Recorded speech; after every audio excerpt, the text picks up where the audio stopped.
Revestindo com o teu sangue, Pai querido, no nome de Jesus Cristo, Pai. Vem estar nos visitando, Pai, renovando a nossa mente, Pai querido. Que nós possamos estar deixando o comodismo de lado, Pai querido. E tudo que tem atrapalhado de nós ouvirmos e praticarmos a Tua palavra, Pai querido. Nós deixamos de lado, Pai, para que o Senhor venha e faça, Pai, morada em nossos corações e habite, Pai, no templo do Espírito Santo, Pai querido. Pai, no nome de Jesus Cristo, Pai, permaneça conosco, Pai, a cada dia, Senhor, e transforma, Senhor, as nossas vidas, ó Pai querido, pois a Tua palavra é a verdade, ó Pai querido. E nessa noite, Pai, que o pastor Carlos, ó Pai, possa estar sendo usado, Senhor, como ele sempre tem sido, ó Pai, com pureza de coração, com toda a intimidade que o Senhor tem com Ele, ó Pai querido, Ele possa estar passando a nós, ó Pai querido, a Tua palavra, Pai, para que nós possamos estar sendo lapidados e transformados para a Tua glória, Senhor, para a honra e glória do Teu nome, que nós oramos, ó Pai querido, e já Te agradecemos, Senhor. Amém. Glória a Deus, querido. Obrigado. Amém. Missionário Daniel. 1 João, capítulo 5, versículo 8, queridos.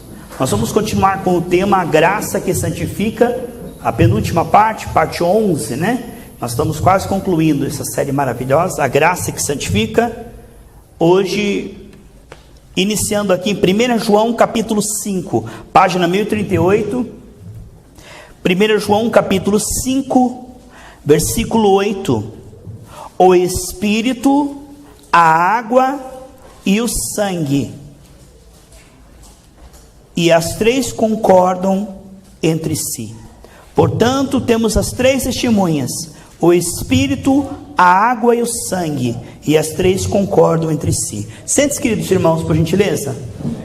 Amados, três que concordam no céu: o Pai, o Espírito e a palavra que é Jesus, né? E na terra tem três que estão em unanimidade, é um só. A Bíblia diz que é um só. Um só. O Espírito, a palavra e o sangue. O Espírito, a palavra que é a água e o sangue. A palavra diz que lá na cruz Jesus Cristo nos salvou. Amém? É a verdade sobre nós. A santificação começa no está escrito. Jesus na cruz disse: está consumado. Ali ele disse que ele desfez todas as obras do diabo. Eu creio nisso, na minha vida e na sua vida. A palavra de Deus mostra quem nós somos, queridos. Em Cristo eu e você somos prósperos, saudáveis e cheios do Espírito Santo. Em Cristo. Essa é a verdade. Esta é a condição que o Senhor nos colocou. A Bíblia diz em Efésios 2,6 que eu e você, em Cristo, estamos assentados lá no céu com Jesus. Essa é a verdade da palavra. E quem é que testifica a palavra, irmãos? O Espírito em nosso coração. O que Jesus Cristo fez na cruz do Calvário, o Espírito Santo faz na nossa história. Ele ativa a nossa fé, esclarece a nossa fé, vitamina a nossa fé, renova a nossa mente. O Espírito Santo revela para nós a herança. O Espírito Santo revela para nós quem nós somos agora em Cristo. O Espírito testifica a palavra. O Espírito mostra que a palavra é a verdade. A verdade não é o que nós estamos vendo. A verdade é a palavra de Deus. 2 Coríntios 5,7 diz que nós não vivemos por vista, mas vivemos pela fé. Então o Espírito fará o que na sua vida? O que Jesus Cristo fez na cruz do Calvário. O que Jesus Cristo fez na cruz do Calvário? Ele fez nós sermos cheios do Espírito Santo. Então o que o Espírito Santo fará? Ele vai nos ensinar a andar no Espírito, a vencer a carne, a vencer a depressão, a vencer o medo, a preocupação. É isso que o Espírito vai fazer. O que o Espírito vai fazer? Exatamente o que Jesus Cristo fez na cruz do Calvário. O que Jesus Cristo fez, é um só. A palavra, o Espírito e o sangue. Veja, o Espírito fará com que a prosperidade corra atrás de você, como disse o missionário Daniel, o pastor Daniel, que a prosperidade correu atrás dele, ele temendo o Senhor, o bom negócio chegou, o emprego chegou, a oportunidade chegou. Por quê? Porque em Deuteronômio 28 diz que se eu temer ao Senhor, as bênçãos correrão atrás de mim. Os bons negócios virão, as coisas melhores dessa terra virão para você e para mim. Terá aflição? Sim, mas com paz, com alegria e com vitória sempre. Então veja, queridos, coisa maravilhosa. Jesus na cruz nos fez vencer a doença. Então toda enfermidade que atacar você ou eu no nosso corpo, o que o Espírito Santo fará? Exatamente o que Jesus Cristo fez. O que ele fará? Ele fará com que você tenha uma fé do tipo de Deus que destrói aquela enfermidade e que tenha saúde, porque é um direito teu, é tempo do Espírito Santo. Nós temos o direito de termos saúde, vida longa e saudável, no corpo e na alma. O Espírito nos ensina assim, ele edifica a nossa fé, vitamina a nossa fé, ele esclarece a nossa fé, depois ele nos ensina a praticar a fé. Como é que a fé é praticada? Através da palavra e através de atos proféticos. Você impõe a mão, você põe o óleo, você ora em nome de Jesus, você está colocando a tua fé em ação, porque a fé sem obras é morta, né? Então veja que o Espírito faz o que Jesus Cristo já fez. Porque Jesus na cruz já venceu as doenças, você pode vencer a doença. Porque Jesus na cruz já venceu a maldição, a inveja, então você pode vencer. Por que você pode vencer? Porque o Espírito nos ajuda em nossas fraquezas e nos faz ser aquilo que Jesus Cristo já fez.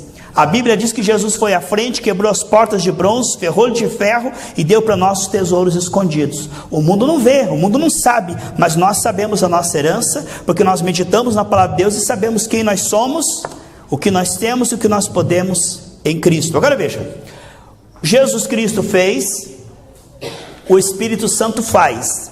Na vida de todo mundo? Não. Porque se o Espírito Santo fizesse na vida de todo mundo seria saudável, não teria nem hospital, não teria nem asilo, nem orfanato, nem hospício, não teria nada de mal. Porque se o Espírito Santo trabalhasse na vida de todo mundo, se a vontade de Deus fosse feita na terra, irmão, não haveria um enfermo. Se a vontade de Deus fosse feita na terra, não teria falta de pão, não teria criança passando problema, como estão passando financeiro, de saúde, tudo, não teria isso. Agora, 3 são os que testificam, irmãos: a palavra, o Espírito e o sangue. Quem é o sangue, irmãos? Aqueles que com temor humilde, não por baixo de culpa, mas pela fé, se cobre voluntariamente com o sangue de Jesus, estão se arrependendo dos seus pecados, se humilhando e renunciando o pecado. Esses são os que o Espírito Santo pode trabalhar, porque o Espírito Santo trabalha no estar limpo, irmãos. E o que é que purifica a nossa vida? O sangue de Jesus é que nos purifica todo o pecado. Então veja que Jesus nos deu vitória, e o Espírito Santo pode aplicar essa vitória na minha e na sua vida, se eu e você estivermos no temor humilde, passo a passo, debaixo do sangue. O céu está preparado para aqueles que estão se preparando dia após dia, debaixo do sangue de Jesus, em temor humilde, debaixo do sangue de Jesus, no esconderijo do Altíssimo. São pessoas que humildemente chamam pecado de pecado, não brincam com o pecado, lutam contra o pecado. Vamos ver que tipo de pessoas são essas que estão debaixo do sangue? Abre a tua Bíblia em Marcos, queridos, capítulo 4, página 843, da Nova Versão Transformadora, página 843, Marcos 4, versículo 17, queridos, por gentileza. Marcos 4, 17, tá bom? Marcos 4, se puder abrir, tá bom? Eu vou ler o 16, tá? 17 também. Marcos 4, 16. As sementes que caíram no solo rochoso representam aqueles que ouvem a mensagem, sem demora a recebem com alegria. Contudo, aí ó, tem o mais, né, irmão? Esse que é o problema, é o mais, né? Contudo, uma vez que não tem raiz profunda, não duram muito. Assim que enfrentam problemas, ou são perseguidos por causa da mensagem, cedo desanimam. Irmãos, uma árvore crescer muito rápido, ela está correndo perigo. Porque a segurança de uma árvore é a sua raiz. Se vier uma tempestade, um vento, uma chuva, se ela não tiver raízes tão profundas quanto a sua altura, você sabe que uma árvore, ela tem raízes mais profundas do que a sua altura. Isso que sustenta ela, que segura ela e que alimenta ela. A segurança de uma árvore está na sua raiz. Se ela crescer muito rápido com pouca raiz, o primeiro ventinho que bater ela, cai. Ela desmorona. Portanto, é melhor que a árvore cresça devagarzinho do que muito rápido. Porque você vê quando uma árvore grande cai. Por quê? Por esse problema. Raiz em si mesmo, irmãos, esse tempo de crescimento que Deus está fazendo primeiro aqui dentro de nós. Ninguém está vendo. Você vai para a igreja, não mudou a finança, não mudou a família, não mudou nada, mas Deus está mudando aqui dentro. E Mateus 23, 26 é assim: limpa por dentro e tudo será limpo por fora. Então Jesus está trabalhando o nosso caráter, vitaminando, esclarecendo a nossa fé. Parece que nada está acontecendo, mas está acontecendo o que, irmãos? O crescimento genuíno de uma árvore é a sua raiz. O que é a sua raiz? A sua comunhão com Deus. A Bíblia fala em Efésios 3, 16 a 18, que nós devemos colocar as nossas raízes no solo do amor de Deus e extrair. Então Deus chama o nosso coração de uma semente, e o amor de Deus de um solo. E a semente que é o nosso coração, se alimentando do amor de Deus. O que acontece quando nós nos alimentamos da palavra de Deus e descobrimos o amor de Deus? Lá em 1 João 4,18 diz que quando eu percebo o amor de Deus, o medo desaparece e a fé começa a brotar.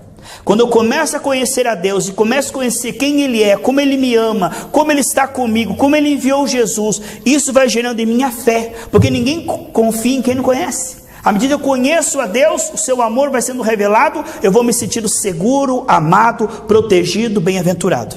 Portanto, as raízes falam do que?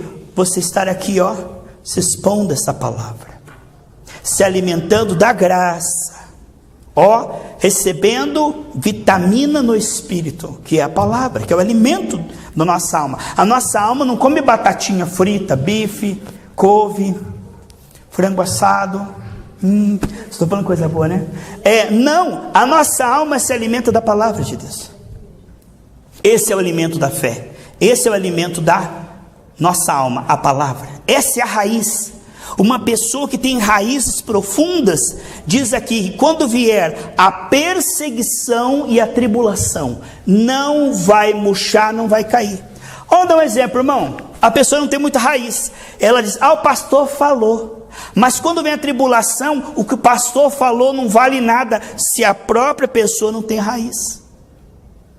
A hora que vier uma perseguição, ela está crendo direitinho, ela está crendo assim, pelas pisaduras de Cristo eu fui curado, ela está crendo certo, e ela está falando, em nome de Jesus eu sou curado. Alguém chega para ele e fala assim, o que é isso? Como é que você está curado? Está nada. Aí ele, por medo da opinião do outro, ele balança, não tem raiz mesmo. Aí o outro fala assim, você quer dizer então que eu estou doente, que eu estou com Satanás? Você quer dizer então que eu não fui curado porque eu não tenho fé? Aí a pessoa, por temor de homens, o que ela faz? Ela retrocede. Ela estava crendo direitinho, falando certinho, certo? Mas ela não tem raiz em si mesma, não tem firmeza, por medo da perseguição. Mas você vai para a igreja de crente? Aí chega as crianças, mas você, evangélico, vai dizer que você crê que a Bíblia foi... Aí se a pessoa não tem raiz em si mesma, ela não tem lido a Bíblia, não tem prestado atenção na palavra, ela fala assim, não, o pastor falou. Aí não é raiz em si mesma. Aí é a raiz do pastor, não adianta.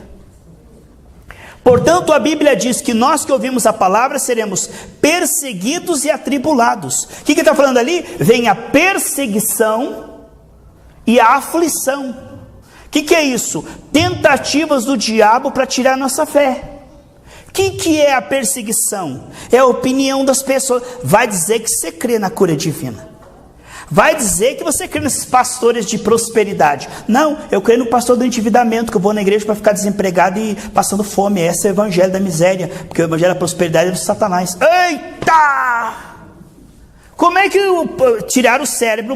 O inimigo pegou o cérebro da pessoa, mascou que nem chiclete, assim, ó. Aí colocou de novo e Walking Dead. Porque onde se vê contra a prosperidade? Se a prosperidade é dom de Deus, amor ao dinheiro está errado, o mamon, certo? Mas a prosperidade é dom de Deus, irmãos. Qual pai, qual mãe que quer ver o filho endividado? esse que fala contra a prosperidade. Então vai numa igreja fazer campanha de endividamento e desemprego. Oh Deus, me desemprega, meu pai, me ajuda a ficar sem nada, corta o meu gás e eu todo endividado. As pessoas estão problema mental, porque a prosperidade é uma coisa boa. A Bíblia chama em Deuteronômio 28 saúde de coisa boa. A Bíblia chama em Deuteronômio 28 de prosperidade e bênção. Deus que é sábio, nós queremos que Deus é sábio, amém? Deus chama as bênçãos de prosperidade, alegria, saúde. E Deus chama, agora é Deus que chama, em Deuteronômio 28, falta de saúde, falta de dinheiro, angústia, de maldição. Então vamos concordar com Deus? Tem gente que fala contra a prosperidade. É porque o evangelho é a prosperidade do diabo. Bom, dizem que prosperidade é coisa do diabo, mas você quer ver o diabo, fica endividado para você ver, né? O que nós temos que ver, irmãos, que o Senhor é meu pastor, nada me faltará. Aí a pessoa tem raiz em si mesma, como o pastor Daniel falou, Salmo 35, 27 e Salmo 37, 25. Você pode ver que o Salmo 35, 27 e o Salmo 37, 25 falam de prosperidade. Um fala, nunca vi o justo desamparado, e o outro diz assim, Deus tem prazer na prosperidade dos seus filhos. Então nosso Deus, Jeová Jiré, o nosso Deus é o Deus da prosperidade. Mas não é o nosso alvo a prosperidade. O nosso alvo é o reino. Agora a prosperidade é infalível. Eles buscarem, pois, o reino de Deus, a justiça, e essas coisas serão negadas. É o que eles dizem? Não, não é negada, é acrescentada. Se ele diz que será acrescentado, é porque será acrescentado. A prosperidade é a herança dos filhos, é o pão dos filhos. Mas se a pessoa não tem raiz em si mesma, aí ela diz, será? Mas eu estou desempregado. Mas eu estou passando. Aí ela, na hora da aflição, na hora da prova, na hora da perseguição, ela desanima, ela desiste, ela não tem raiz em si mesma. Mas se ela tiver raiz em si mesma, ela tem o que, irmãos? A fé no coração e a fé na boca. A Bíblia diz em Romanos 10, 9 e 10, que se eu crer no coração e falar com a minha boca, eu vou ter vitória. E Marcos 11, 23, 24 diz assim, se você crer no seu coração e com a sua boca você disser, isto será como você disser, se você não duvidar. Marcos 11, 23, 24. Jesus falou que a figueira, ela secou desde a raiz. E quando a figueira secou, eles disseram, Jesus, o que o Senhor falou acontece. Ele falou, ei, se você tiver fé e não duvidar, você dirá este monte e ele se moverá. Porque tudo que você crê no seu coração, aqui estão as raízes de um cristão. Não basta, irmão, você ter tua fé no coração. Tem gente, irmão, que no cofre do coração dele está cheio de bom tesouro. O que é? A boca fala, o coração está cheio. Mateus 12, 34, diz que a boca fala, o coração está cheio. Às vezes, o coração da pessoa está cheio do que? Da palavra. O coração dela tem ouvido o que, irmão? O que ela tem ouvido? Louvores, a palavra. Então o coração dela está cheio da palavra. Mas na hora da luta, o que ela fala? Dúvida, incredulidade, medo, preocupação, desânimo. Então ela tem boa semente, mas na hora da aflição, o que ela semeia? Não sei não. Será? Ai meu Deus. Ela não sabe semear no espírito. Se você tiver um monte de boa semente, vamos dizer que você tem um monte de semente boa, mas você não semeia, ela no vidro não germina. Ela germina quando ela é semeada. Sabe como é que você semeia uma semente? Colocando ela no solo. Olha só, não basta ser um papagaio gospel. A gente vai na igreja, irmão, é aquele espetáculo, fala agora, você é mais que vencedor, você é mais que vencedor. Ele fala, que nem um papagaio, mas ele não tem raiz em si mesmo. Ele está falando porque o pastor falou. Na hora da luta ele, ai meu Deus, estou endividado. Porque ele fala, mas ele não tem o coração cheio da palavra, ele não anda com Deus. Tem que ter os dois. Você vê que para essa lâmpada acender tem dois fios, positivo e negativo. Só um não acende. Assim é a fé. Não adianta ter a fé no coração e não ter na boca e na atitude. E não adianta ser papagaio gospel e repetir o pastor. Vai, pisa no Satanás. Eu vou pisar no Satanás. Pisa aí, todo mundo pisando. Depois chega em casa, ai meu Deus, estou em depressão. Por quê? Ele falou da boca para fora. Ele falou daquilo que ele não crê. Não adianta falar. Os filhos de Seba disseram assim, em nome de Jesus que Paulo prega, sai demônio. O demônio falou assim, eu sei quem é Jesus, eu sei quem é Paulo, mas vocês quem é que são? Arrancou a roupa dele, saiu tudo pelado, nua, tudo unhado, e passou vergonha. Por quê? Porque o diabo, irmãos, ele é assim, você vai contra ele, se você não tiver fé, você apanha dele. Ele não respeita a sua oração. Você ora aí que piora. Se orar e não tiver fé, piora. Você fala, sai macumba, aí que que vê a urucubaca mesmo. Mas se você tiver fé, as trevas te obedecem.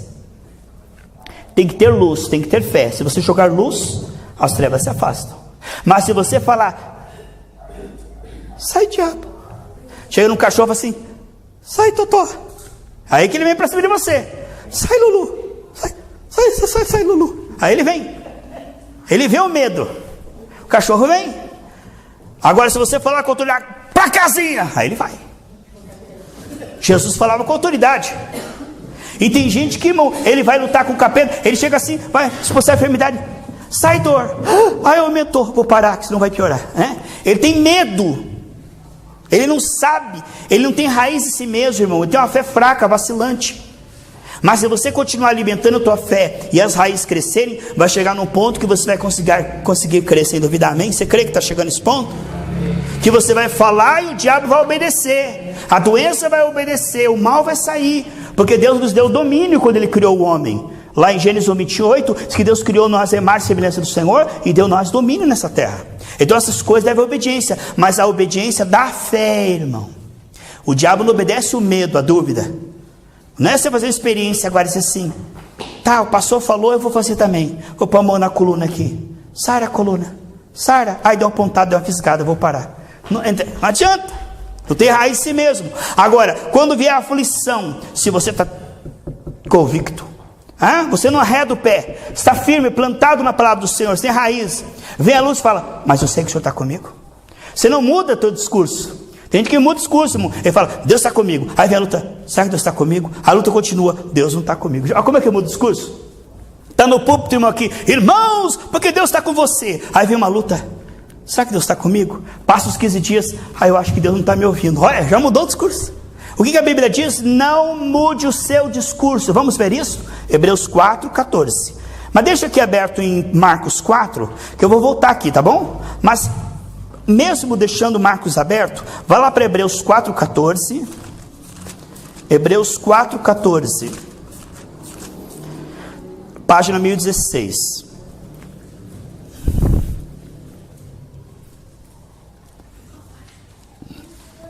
Visto, portanto, que temos um grande sumo sacerdote, que entrou no céu, Jesus, o Filho de Deus, apeguemo-nos firmemente àquilo que cremos. A Bíblia diz assim, mantenha firme a sua confissão. Aqui não está falando, Daniel, de confissão de pecados, aqui está falando confissão de promessa, confissão daquilo que Cristo fez na sua vida. Tem gente que confessa, sou próspero, aí começa a passar uma pindaíba, um desemprego, sou endividado, sou pobretão, não sujou ninguém. Ele começa a profetizar as circunstâncias, ele começa a confessar os gigantes. Não, irmão, quando você estiver em trevas e não ver luz nenhuma, confirme a palavra do Senhor. A Bíblia diz que você é próspero. Então na hora da adversidade, da aflição, na hora da perseguição, o que você vai dizer? A palavra. Não importa a circunstância, o que importa é a palavra, porque a palavra é a semente que muda a circunstância.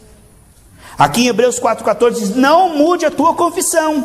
Isso também está lá em Hebreus 10:23, irmãos. A mesma coisa que eu li aqui em Hebreus 4:14, está em Hebreus 10:23, página 1020. Hebreus 10:23 diz assim, apeguemo-nos firmemente, sem vacilar, a esperança que professamos, porque Deus é fiel para cumprir a sua promessa. Está vendo, Daniel, que aqui está falando confissão da promessa. Como é que a promessa acontece? Primeiro Deus edifica a sua fé e te faz crer na promessa no coração, aqui ó. Depois Ele faz você agir. Você veja quando foi que Moisés levantou o cajado, ele manifestou, a fé dele não era morta, a fé de Moisés era uma fé viva, certo? Fé que não tem atitude não é fé. Jesus tinha tanta fé que ele disse, Lázaro, sai para fora, amém, irmãos? Quando você crê, a Bíblia diz em 2 Coríntios 4:13, eu criei, por isso falei. 2 Coríntios 4:13, pode ver na sua Bíblia aí. 2 Coríntios 4:13, eu criei, por isso falei. Aí a pessoa, irmão, ela vai manter firme a confissão, ela vai confessar a palavra e vai continuar semeando e regando e adorando a Deus e fazendo bem, e aquela semente vai germinar e na estação própria vai dar fruto. Então você fica firme na palavra, irmão, não deixa as circunstâncias mudar a tua fé. Vamos voltar para Marcos 4 para nós concluirmos e orarmos. Marcos 4:28, tá bom? Nós estávamos lá em Marcos 4:17. Pega por gentileza Marcos 4, 28. Página 843. Marcos 4, 28. A terra produz as colheitas por si só. Você está vendo o que está dizendo aqui? Quem é que dá o crescimento da semente? A terra. O que a semente precisa para crescer? De uma boa terra. A semente não germina sem a terra. Diz, a terra, olha aí, a terra que dá crescimento, é a terra. O que significa a terra? É eu me entregar à oração, é eu vir no culto cansado em dia de chuva, é eu orar quando estou meio ali desanimado, é eu louvar a Deus quando estou assim passando luta, é eu continuar fazendo bem, semeando bem. É isso que está dizendo. A terra vai dando nutrientes, e água para a semente. Você está vendo? A semente fica ali ignorada ali, ó. Deixa a semente ignorada assim, ó, criando, mofando na prateleira ali, ó, criando pó. Está vendo a semente ali, ó? Não, irmão, ó, quando você começa a abraçar a semente, meditar na semente, orar, e você sabe o que? Dando nutrientes para a semente germinar na sua vida. Por que tem semente que não germina? Porque a pessoa não, nem dá tempo para a semente. Ela vai das 6, das 7, das 8, das 9, aí depois, sei lá o que vem em jornal, depois vê o filme da meia-noite, e aí depois vai dormir cansado, oh Deus, a pessoa, pof, Deus meu. Quer dizer, a semente não tem tempo da pessoa. O que tem tempo? As distrações, as preocupações, as fofocas, os mundanismos. E aí ela não sabe porque a semente está germinando. Por que a semente não germina? Porque para a semente germinar, a terra tem que mandar água e tem que mandar nutrientes, ferro, zinco, não é? A semente ela vai extraindo isso. Então o que significa isso? Você que manda para a semente a tua oração, o teu louvor, a tua adoração, o teu vir no culto cansado, isso você está semeando na semente. Forte isso, né? Coisa tremenda, irmãos. Isso não é em vão. Olha aqui, nós lemos o 28, né? Marcos 4, 28. A terra produz a colheita por si própria. Primeiro aparece uma folha, depois se formam as espigas de trigo e por fim o cereal amadurece. Não é assim, irmão, que já você joga uma semente, vira as costas e fala, olha um pomar. Não é assim, as coisas não são assim. É tudo uma perseverança, irmão. Em Hebreus 6,12 diz que pela fé e pela perseverança Abraão alcançou. Já orei, fui umas 4 vezes na igreja, não aconteceu nada, não vou mais. Não é assim. Não é assim, irmão. Requer perseverança para que a semente germine. Tem coisa, irmão, que acontece num culto, mas tem coisa que você vai buscar bastante até Deus transformar você, a sua família. Isso requer perseverança. E aqui diz nesse versículo que primeiro é o raminho, depois uma plantinha e depois uma planta cheia de fruto. Quem crê que nós estamos crescendo, irmãos? Olha, logo você vai ser uma planta cheia de fruto, e todo mundo que chegar perto de você vai ver a alegria de Deus, a paz de Deus, as curas de Deus, a prosperidade de Deus. Porque se você deixar Deus continuar santificando a sua vida, se você deixar Deus continuar santificando a sua vida, sabe o que vai acontecer, irmão? Deus vai te conduzir para que essas coisas aconteçam na sua vida. Deus não vai parar. Se você não parar, Deus não vai parar. Deus vai continuar trabalhando até que seja cheio do Espírito Santo, próspero, saudável, canal de bênção. Aí Deus está trabalhando. E Deus está trabalhando. Coisa linda, né, irmãos? Vamos ver aqui o 29, tá? Marcos 4, 29. Assim que o cereal está maduro, o lavrador vem e corta com a foice, pois chegou o tempo da colheita. Então, primeiro uma plantinha pequenininha, depois uma planta e depois cheio de fruto. E Deus ali, investindo na minha vida e na sua vida. Eu e você somos essa plantinha, irmãos. A gente começa assim, meio cheio de dúvida, meio cheio de mágoa, meio sem crer na Bíblia, sem entender nada, mas fica ali diante da palavra, e Deus fortalecendo, e Deus trabalhando, irmão, e você vai crescendo. Daqui a pouco você vai ser cheio do Espírito Santo, cheio do fruto do Espírito Santo, você vai ser uma bênção. Diz Mateus 5,16, assim brilhem as vossas boas obras diante dos homens, para que eles vejam e glorifiquem o Pai que está no céu. E Deus transforma aquela pessoa depressiva numa pessoa feliz, uma pessoa endividada, tudo desempregada, numa pessoa próspera para ajudar o órfão, a viúva, a obra missionária. Você crê que Deus vai te dar muito dinheiro para você ajudar? A gente abrir igrejas aqui, muitas igrejas aqui em Colombo. Da onde que eu vi esse dinheiro, irmãos? Quem é que vai ser prosperado por Deus para dizer, pastor, quantas cadeiras preciso? Está aí, irmão, Deus pode te dar se você crer, porque Deus quer te dar, não para avareza, para mamon, para idolatria, mas para as coisas boas, para ajudar com cesta básica. Você que uma vez pedia a cesta básica, você fica lendo essa palavra, daqui a pouco você vai estar dando cesta básica. Você uma vez chegou na igreja doente, lá para frente você vai estar orando por enfermos, eles vão ser curados. Está vendo o que acontece, irmão? Deus faz uma boa obra se nós deixar Ele trabalhar na nossa vida. Por isso eu te digo, irmão, não pare de buscar, não pare de congregar, não pare de ouvir essa palavra, porque Deus tem uma obra para fazer na nossa vida, amém? Vamos colocar em pé.